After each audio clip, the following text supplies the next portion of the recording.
Good evening, dear listeners and viewers. Thank you very much for joining us today, whether you're following us through the app or watching us on the Facebook page or following us on our official page, arabsfm.com. Hello and welcome to the first episode of the very first live English language program on your channel, arabsfm.com in Canada and the United States of America. Your new program is called Spectra. And as the name might indicate, Spectra will shed a lot of light on the different spectra we have in the multicultural mosaic and canvas in both Canada and the United States of America. We will shed light on the spectrum of cultures, the spectrum of ethnic groups, the spectrum of beliefs, etc., etc. For the next hour, I'll have the pleasure of talking to you with my most honored guest about the concept of home. Home, sweet home. Everybody dreams of home. Everybody looks forward to having a home. We'll be tackling two questions. What does it take for a new immigrant to feel at home in their new adoptive country? And are there any ways to expedite this process? To answer these questions and much more, I'm really delighted to be accompanied today with Bozana. She is a senior settlement counselor with very long and extensive experience with immigrants. Hello and welcome to the program. Hello, Mohammed. It's really nice having you with us tonight, and hopefully we'll go on a journey to discuss the different aspects and discuss the spectrum of immigrants. So where would you start? So let's start at the very beginning. A very good place to start. So we'll start at the very beginning. Several years ago, Bozana came to Canada as a brand new Polish immigrant. How are these years like to you? So maybe I have to clarify that I came to Canada long time ago. It's almost 50 years ago. Wow. So it was a long time ago. I have to emphasize, and the country, the situation, everything was very, very different. I would say it was easy for me because I was young. I didn't have a family that I needed to take care of. Mm-hmm. And not many people were coming to Canada at that point. So I would say that my memory is the happy landing and and everything very positive afterwards.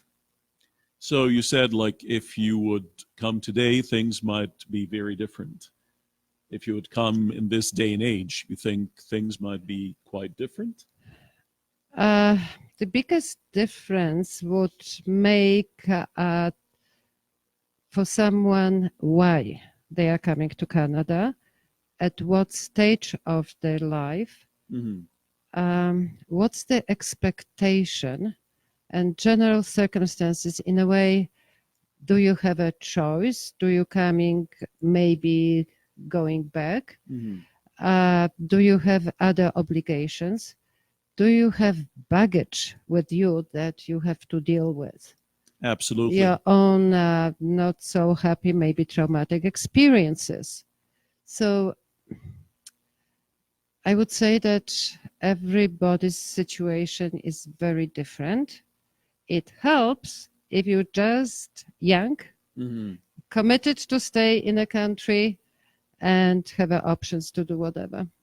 Absolutely. And, let's stop at the very first hurdle or the very first impediment that holds a lot of people back, which is the language. Were you fully articulate? No, I was not. I was terrified to say a sentence in English, Mm-hmm. and I basically had to learn from the scratch. And it's not that I was a teenager, so the age is also a factor, because younger you are, easier it comes. But I had time and means to study during the day, every day, basically. I didn't have to go to work. So, how did you sort of immerse yourself into the Canadian culture? How did you sort of imbibe this culture and language at the same time? Well, lucky for us that we arrived in Canada at that time. It was early 70s. Not many people were arriving, but whoever was coming was quite young. So, and the opportunities to learn language were organized by the provincial government. It was everything was very different, but we met at the school, and everybody was of different background. I had no choice but to speak English if I wanted to communicate.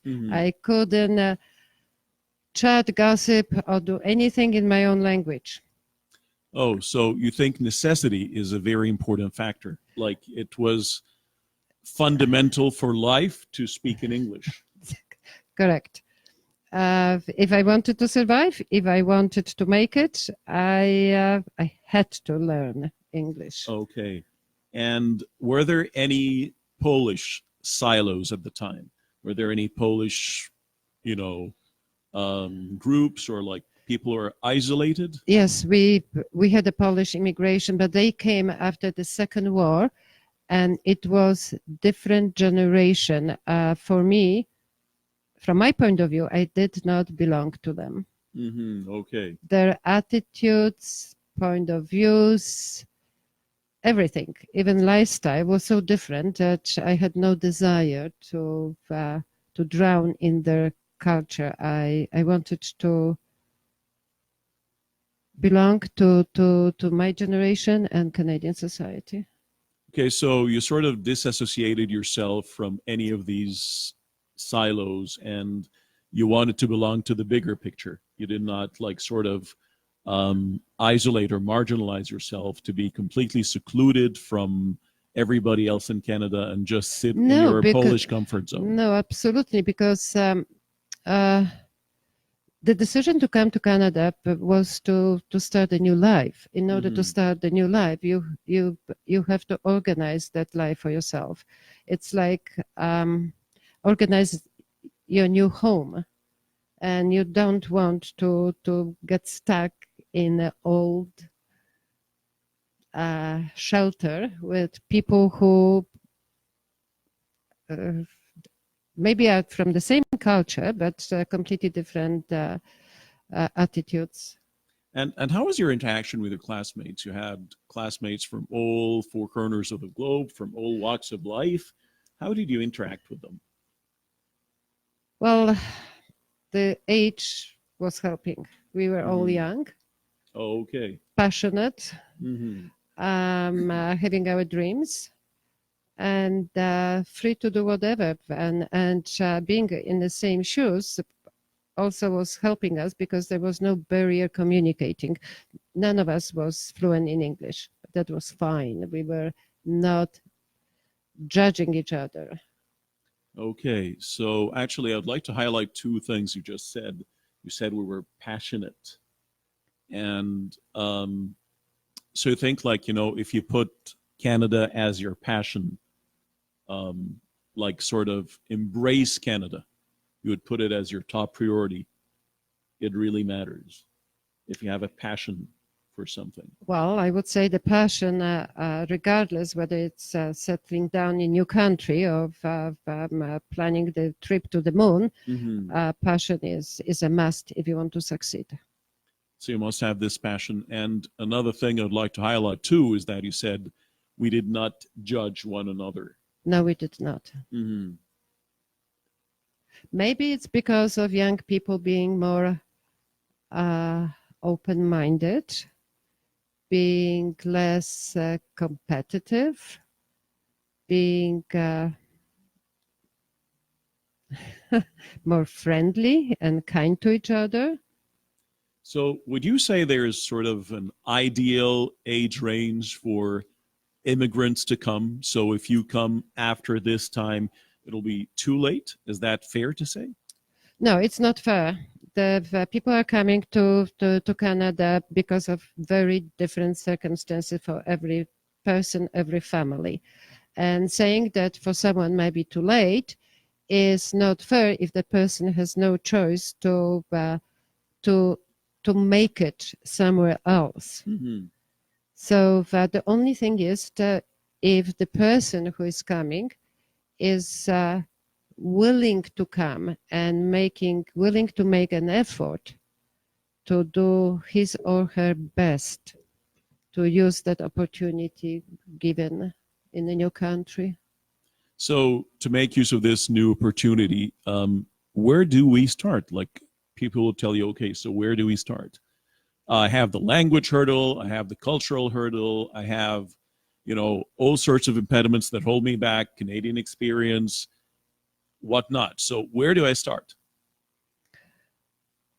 Uh, I would say that depending on the reason you are coming, because from my point of view, having all the experience working with newcomers, I would say that people are coming for the different reasons. Mm-hmm. If someone is coming to Canada because they are running away from atrocities of the war, Mm-hmm. then their process of starting and planning might be different than for someone who is rather comfortable but decided that it would be better to move to Canada because of the better employment opportunity. Or I've seen a lot of people coming because of the children, education for the children. Okay. So depending on those circumstances, the planning and the process is completely different. Oh, so think like if you're a refugee, you're running away from, being persecuted. It's a different story than if me coming and I want sort of to exalt myself or to look for a better life than the one that I currently have. I'm okay. I'm surviving. I'm not running away from something, but it's a very big difference if I'm escaping, like a war, a dreadful war, or It's like. it's different in the sense that your life skills, your readiness, your willingness of doing things, of not doing things, is different. So for me to say, oh, you should start with the language, maybe for someone who is just recovering from traumatic experiences, is not the best thing. Maybe they should do something else. Mm-hmm. So we need to be more specific before we believe that we can tell someone what to do or not. So yeah, like definitely suffering from a trauma or like hard experience can definitely play a role. The psychological factor. I'd like to go deeper actually into this aspect with you, but let's go for a short, musical break, and we'll be back.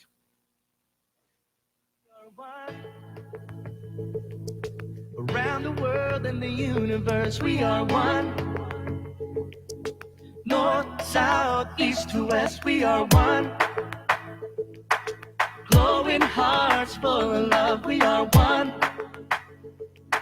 A blessing from above. No matter where we're from, we are one. We are one. We are one.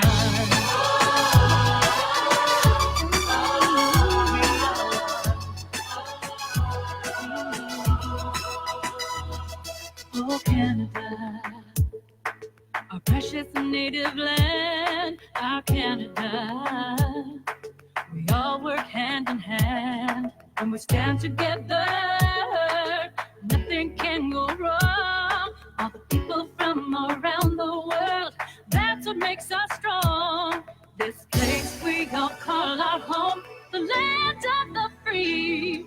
Together we can build our lives, a place for you and me. Yeah. We are one. 158th all across the nation. Around the world and the universe, we are one. We are one, yeah. North, south, east to west, we are one. The world celebration. Glowing hearts full of love, we are one. Hearts so full of Blessings love. from above. No matter where you're from, we are one. We are one. We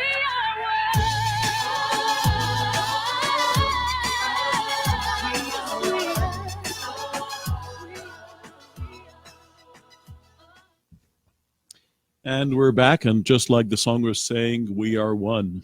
Definitely. Before the break, we were talking about a trauma, like having different problems that you might have faced because of genocide, ethnocide, because of all kinds of, dreadful things that we might face in our lives. But as we're talking as well, there are many different patterns of immigrants. Some people come here willingly, but others are coming against their will. So some here were dragged by their spouses or by their parents against their will. So if I have a problem, so I'm here as an immigrant right now in Canada. I'm staying here for a while, to the best of my knowledge. So if I have a problem, where should I go, or who should I resort to? Is there just one place or several places? Well, the government is funding several organizations that does cater to help newcomers. Mhm. And those places are amazing places that anyone could go and see if that's a place for them to ask questions and get help. However, my own personal experience is that before you ask questions randomly at different places, you should realize and be conscious of your own situation. Mhm. Define yourself and verbalize why is it that you are in Canada? Is it because you want it or it happened? Is it something that you have in mind that you Mhm. would like to achieve? Do you know much about the country you are in? I would even go as far as saying, imagine coming into someone's house, Mhm. even if you are invited. As a human beings, we have some expectations and rules. And you are invited by a host to come. Please come, stay with us. How we can help you. There's an also expectation on you to behave accordingly to the place you came in. Mhm. And probably that might help to understand the whole concept of coming to Canada. If you just make it very small situation and picture a house, big house with a lot of people inside, and you are walking in, and what's next? Okay. The next step would be allowing people there in a house to learn about you, and you trying to figure it out. Okay, where am I? What kind of people I'm Absolutely. with? How can I make my stay in someone's home make bearable? So maybe that concept might help someone to sort things out. Yeah, this example that you gave I think, is a very unique one, and it's a very correct one too. Because if you want Canada to be your home, you must act as if you are at home, because it's not a hotel room. So you're not just coming to stay for a while, and then in a hotel room, I wouldn't really care very much who my neighbors are. How old the hotel is, if the hotel will survive later on, and I wouldn't care so much again about all the details of people in the front office, back office. But in a house, I would care about every minor single detail. Yeah, it's not a temporary accommodation. Mhm. And that also is another aspect of immigrating, that you need to make sure that you want to stay forever, or is it just, till the next season? Okay. And then you can be in a hotel. But if you want to stay forever, you have to have a home. You have to physically have a house. I mean, apartment, house, whatever. But it has to be home that is you, your family, and the rest of the members of the household. Absolutely takes many things. Of course, you must have resilience, you must have grit. But a very important thing here is that, which is something you started with. You said a lot of people bring a lot of luggage with them. And the way I understood it was mental luggage more than physical one. So I just come with all my thoughts, with all my belief systems. I want to just transfer them from my old home to my new home. It's just like me trying to take my couch from my old apartment to fit into my new house with different dimensions, but I don't care. I'm pushing it in. By hook or crook, it's going in. Like whether it's, and doesn't matter. Like, so at the end of the day, it's not fitting. It might break. It's outdated. So I think necessarily if I'm moving from one house to another, there are some pieces of furniture, some luggage that I must leave behind. I must buy some new. I have to interrupt and share something that it wasn't me. I've met a lot of people, and most of them are very, very amazing and interesting. But there was this girl that came to Canada recently, and she came from African country. Really sweet and amazing person. It was her that said that she wished that people who are coming to Canada would leave the garbage behind. So the concept of garbage, but you have to define. If the immigrant needs to define what has a value and what is a garbage. And if you think that particular thing is a garbage, please leave it behind for your own good. So is there some kind of a homework that an immigrant must do before coming, specifically those who come here willingly? So should I just, a friend of mine thought of coming to Canada. He came to Canada. He's successful. My sister is here. She's successful. So I just,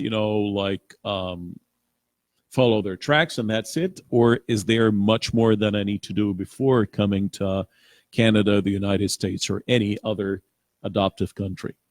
Okay, following the tracks is not the best idea. You can absolutely talk to the people. Always remember that that's someone else's experience. You learn from that experience, but our experiences are unique. So if you're wise, you've used the words and wisdom of others, but you must adjust to your own situation. And also remember that everything is pantarei, everything moves. So if somebody came to Canada, like in my case, long time ago, my experiences, you can't even use it because it was a different world. I would say the same thing would be with someone who came 10 years ago. Their situation, opportunity, and the whole surrounding was different. So if someone is coming right now, they should learn about others that came a long time ago or yesterday, but they need to understand today how everything is today in a country. Nothing is permanent. Everything is relative in terms of, so you must have this strong sense of time and space. Yes. Okay, and, when and where am I? Right, and be able to ask questions, but be critical in a sense. You need to process the answers, and simply because there is, at least in my culture, there is this thing that if you ask someone questions, they feel they cannot say, I don't know. Okay, that's very common, not only in your culture, in many cultures, I I've believe. learned this as well. It's a big shame Yeah, so some to people say I don't know. Yeah, some people Yeah. might don't know the answer, but they feel obliged to answer the question. Mhm. So you have to be aware Okay. that you have to distinguish between answers that make sense. Sometimes they don't, and make sure that you get the answer from the source. So actually going back to your beginning, you said you didn't have your comfort zone here. You didn't have like a big Polish community. And even there was a community, but you were not really very much interested into mingling with them very much because maybe of the age difference there. And everything else. I Okay. grew up in a different circumstances, in a different political system, and different opportunities. So would you again say that if I have a community here in Canada from my cultural background, should that be something I should disassociate myself, should totally, you know, put aside? Should I avoid them completely?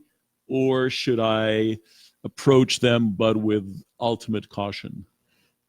Well, avoidance is never a good tactic. So get to know them, but remember that whatever you do is your life, and whatever decision you make, you're going to live with this decision. Okay, and not them. It's your life and not their life. Absolutely. So if you decided to listen to someone who came 30 years ago and is stuck in particular situation, and you follow the advice, it's going to be you that's going to be Absolutely. stuck in a situation that was okay for someone who came 30 years ago. And how do you deal with those negative vibes generators? You have those people who just spread negativity whenever you meet them, and they sit and moan and, you know, like complain about everything, and they always drive looking at the rear mirror. You know, always the past. I was, you were, like my old house, my old job, my old family, my friends, etc., etc. And if you're sending a resume, don't try. Canadians are so racist; they'll never accept you. How do you deal with those people?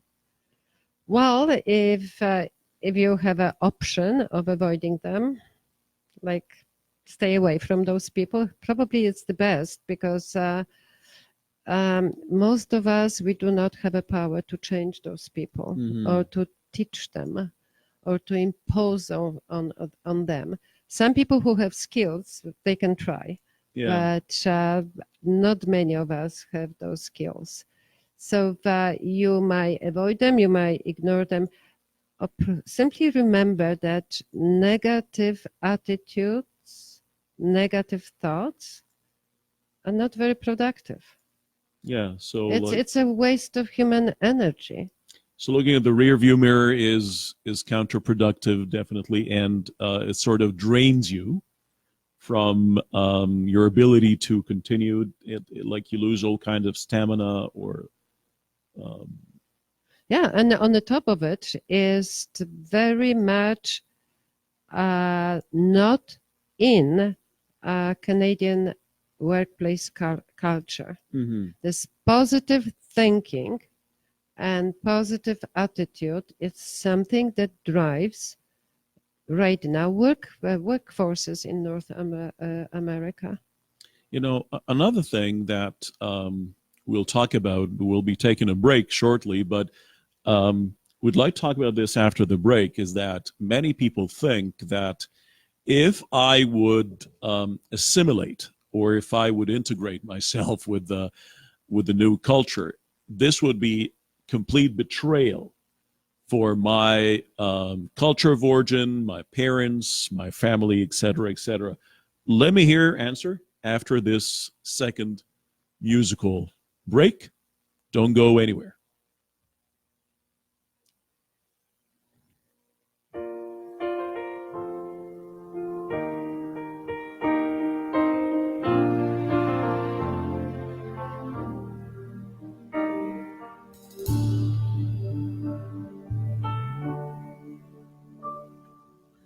lakes and plains and visions of trains from sea to sea. Forêts et lacs, aurore boréale du grand nord silencieux. Mountains of snow, forest below, ocean fears. Frozen lands in the rugged hand of Canadian pioneers. This is my Canada. This is my home, my nation. From St. John's to Victoria. This is my Canada. This is my Canada. Canada. Oh, Canada.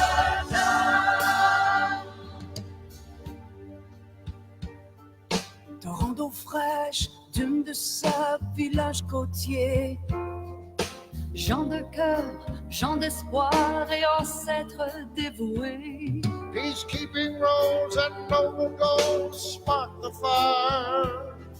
The marathon of hope lives on and the flames grow higher. This is my Canada. This is my home, my nation. From St. John's to Victoria. This is my Canada.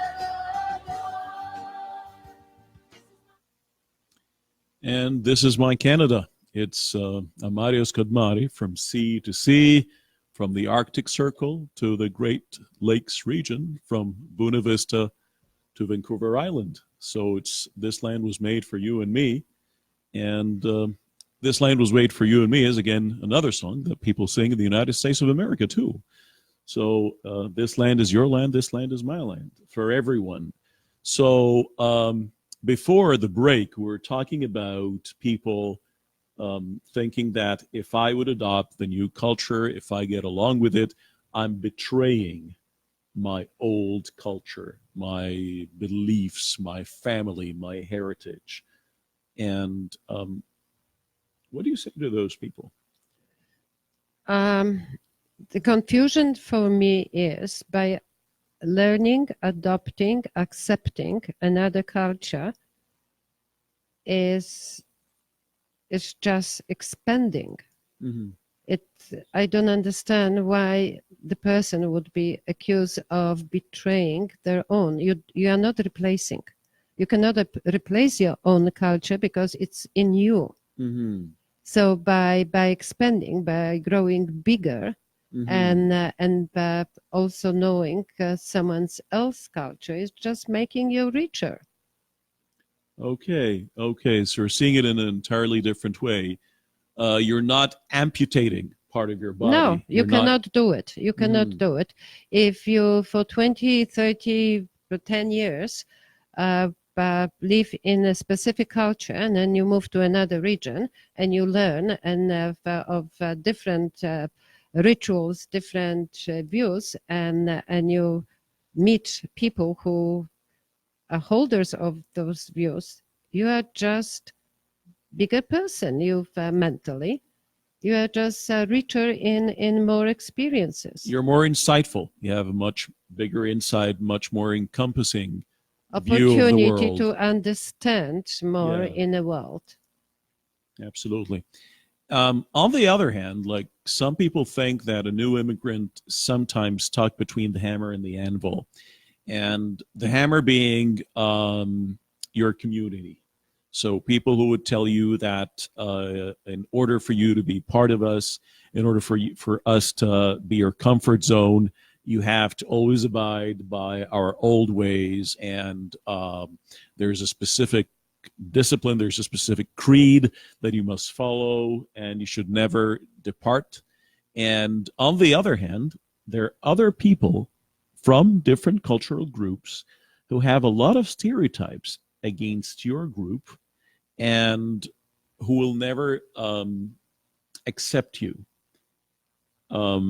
as part of the bigger culture. They say, no, you're not American, or no, you're not a Canadian. You are from wherever you originally came from.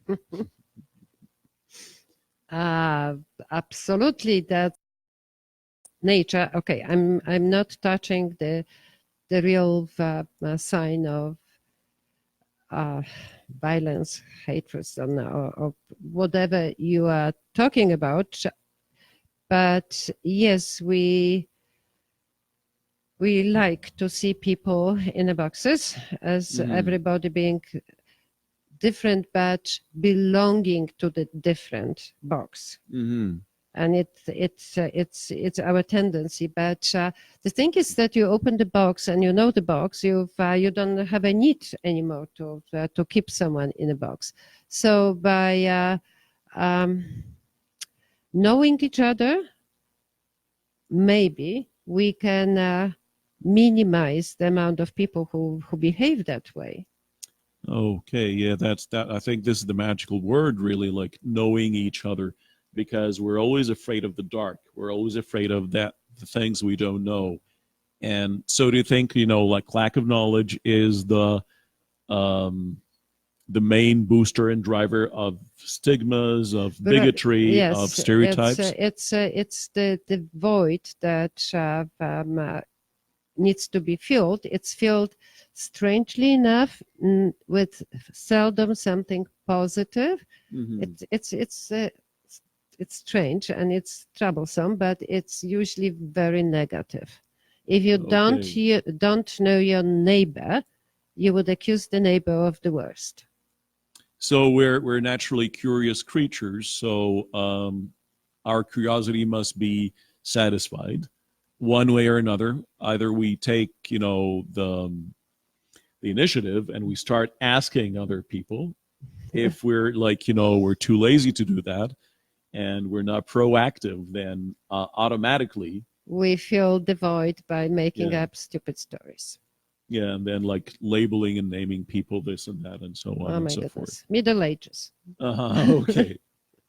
And so there, something that happens a lot to many couples that come here, and I don't know if you've met this situation before or not. So, for instance, I would come here with my wife, and we are like almost at the same level of everything. And then one spouse, after some time, because they're much more resilient, they're much more open-minded, like for one reason or another, they're much more able to communicate, to integrate, to find a very comfortable place in the Canadian or the American, canvas, but the other spouse is unable to. And while one continuously progresses, the other one regresses even. So where do we go from there? Okay, I buy my time saying it's complicated. Yeah, absolutely. And I would ask the question, what happened that two people that started together went apart? I think that from what I remember, people that I've met through my work, it usually happened, mind you, I'm not generalizing, just cases that I remember, was in a situation that one party was not very keen on coming to Canada. So one of them came against their will. They never had the courage to say no. They never had the courage to sit down and plan the future. So you think like assertiveness is an important thing? You need to be really assertive. You need to, like put your foot, say no, like I don't want to come. I don't want to. No, it's not that. I believe in that saying that it's two to tango. So if the couple decides that maybe they should come together to Canada, they should understand each other. Mhm. And if one person has doubts, another who wants very much to come is obliged to help the other person to overcome the doubts. And if it's still impossible, maybe they should find the middle grounds.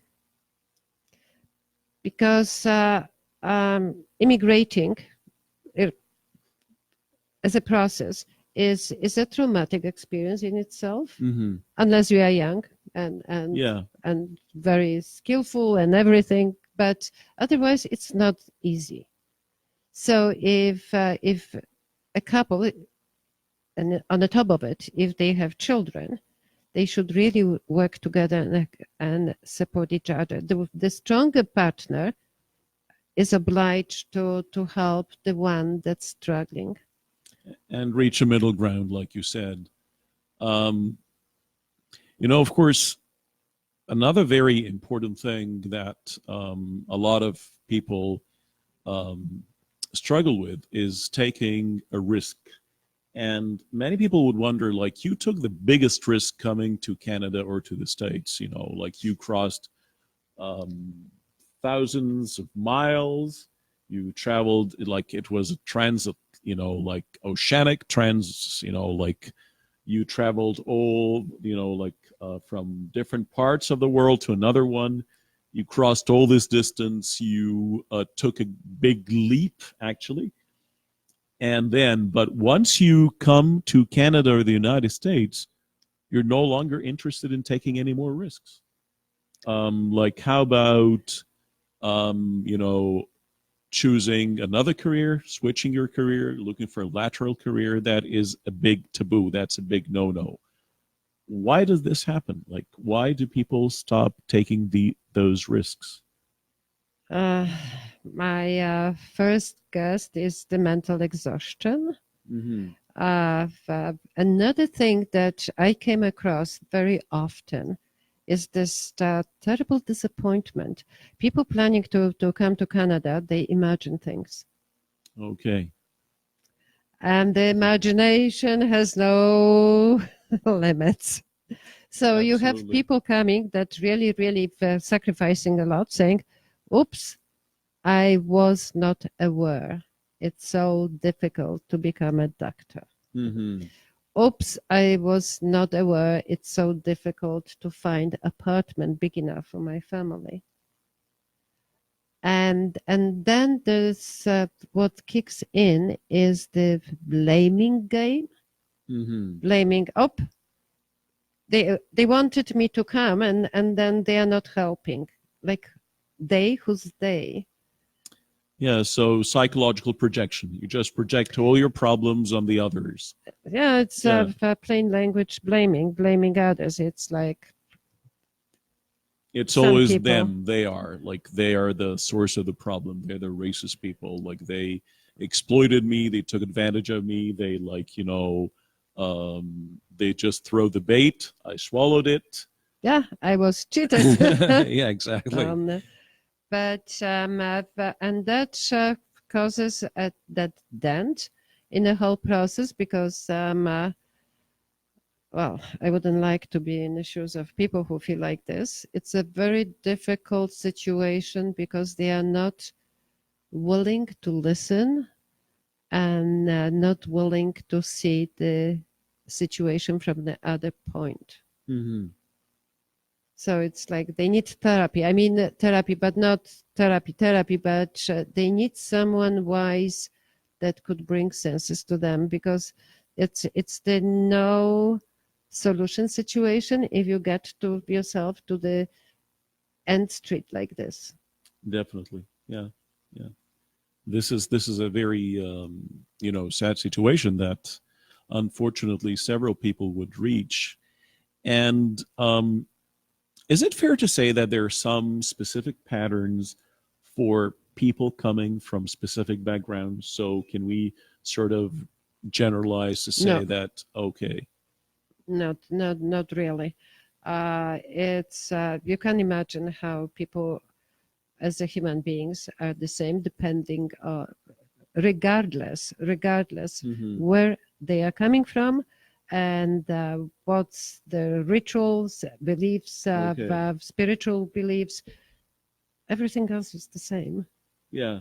And I've met people from absolutely all over the world behaving in the same unproductive way, being angry for not so much no reason, but there was no point to it.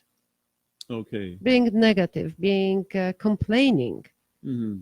and looking for someone who would validate their complaints. And unfortunately, there's a lot of people like this. So they'd look for a scapegoat. They're just looking for a scapegoat. Yeah, and they look okay. for someone who would agree and make their belief of being a victim even stronger. Hmm. Absolutely. That's not a pretty picture. Absolutely. Absolutely. Okay. So now it's time for another break. Don't go away. We'll be with you soon.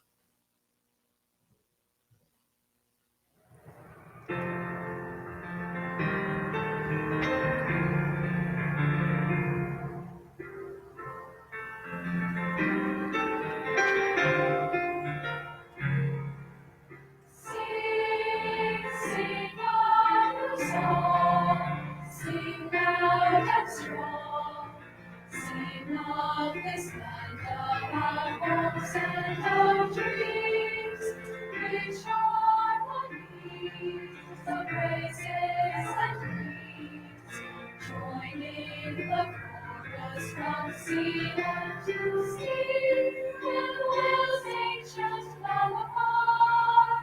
Is the soul of the wind in our whispering hearts. All our voices come together, always singing out of tomorrow. Your time has come.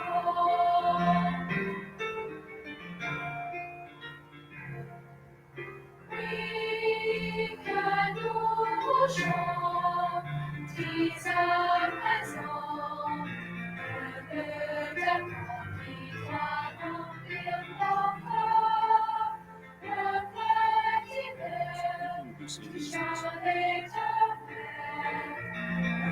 le voisin comme l'éclairceur, on mélange tout vos accents.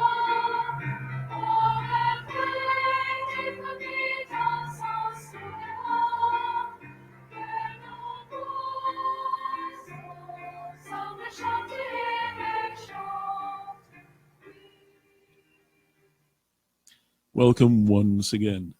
And before the break, we were talking about patterns, and you said, like, there are no specific patterns for people coming from a specific cultural background.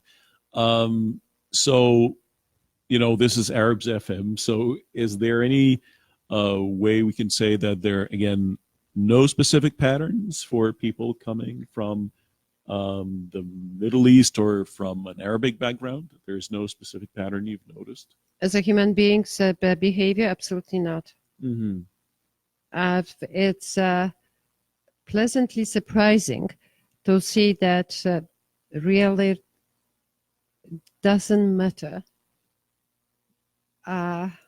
what's your place of birth and upbringing, and how did you survive the years that you did. Okay. And then you have the human being who wants the same, so everybody else does.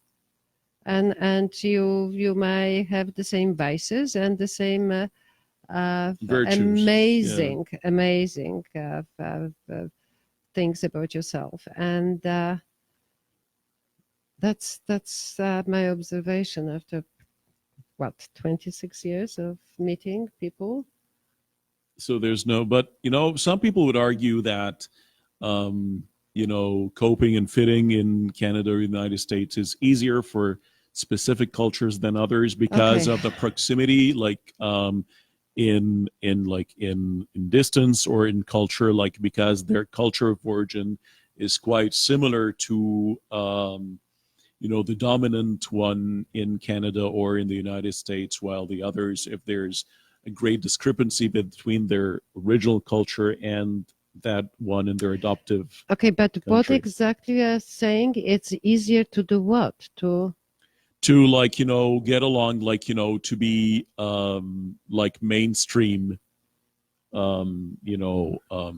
Canadians or Americans, if you'd like, and because your culture of origin goes more hand in hand with the common culture in here. Okay, I would say that it wasn't easy to get into the leadership of the country, whether politically or financially, when I came to Canada. Okay. But then you look around and it's a completely different situation now. You look at our we are going to vote in a few weeks, and we have such a range of different candidates. Absolutely. And it would be absolutely impossible even to imagine in 70s that someone who wears turban would be a candidate for a prime minister of Canada. Yeah. So things have changed, and if they have changed because of a lot of very smart and willing people were attributing to that change. They were making the whatever effort they could to allow the rest of the country to learn about them. Yeah. So you're referring to like a leader of, for instance, the NDP. Yeah. And Mr. Singh, yeah, so he still wears his turban. Like his cultural background is obvious, but he's 100% Canadian. Our Minister of Defense again has the same cultural background. Our Minister of Immigration, et cetera, et cetera. We have all the different ministers here. Like they come from all different backgrounds and all different belief systems. You name it, really. Like everything but is they there. all speak fluent English, so that helps. So you think language is an extremely important factor It's too. important because you need to communicate. And language is like, you think that culture and language, they come hand in hand to like, because when you learn a language, you don't only learn the verbal one, you also learn the the social one as well. You learn the gestures, you learn the non-verbal language. So comes along I would with it say too, you yeah. learn the way to communicate in English, whether it's written. You can say it, you can write it, you can read it, and you can function with someone who speaks English and does not speak your own language. So you learn everything. I totally But understand, it's a must if you want to feel at home. And to our listeners and viewers, like some people would hear the term settlement counselor or like settlement centers, but what does this job really mean, or what do these centers really offer? What kind of services do they offer? Well, they might have a different mandate, the one that I used to work. Yeah. Was a general help to newcomers, help to settle. But the federal government is financing those organizations in order to teach newcomers how to be independent. And I think that people will accept this concept because the center is not for them to be on call if you need help to fill out the papers. It's a wrong attitude. You have time to learn English. You should do your best to be able to communicate. Then you learn how to fill out the papers, and then you should make effort to learn it and be independent on your own, because you cannot run to the center all your life. Okay, so like settlement counselor is not a translator or an interpreter. per se. At the beginning, they might do that, but they fill out the papers for you. But you are an adult, responsible for your life, and I see a lot of people being very proud of themselves and learning, memorizing, and next time doing on their own. Then you have this feeling that you belong. Then you have a feeling you are at home. Absolutely. You can do your own dusting. You can do your own cooking, and you can do your own chores. You don't need a help. Yeah, so you start knowing it like the back of your hand. Yes. You know, like time really flies. We're like, as we're approaching the end of this episode, is there like a final prescription you'd like to give to newcomers or immigrants? Like if we'd like to put them in a point format or in some bullets, like what would you do? What is the way to fit in? Besides that, there is no pill that can help you to solve your problems. I would say be honest with yourself and try. Mm-hmm. Make an effort. If you believe that you can try to fit in, that you want to stay and you want Canada to be your home, you need to try.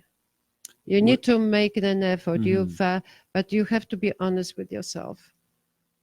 So honesty is the best policy, and when there is a will, there is a way. You think, yeah. If you if you're really determined to succeed, you will find a way. And you can succeed in your life, generally speaking, if you really switch and be positive about the outcome.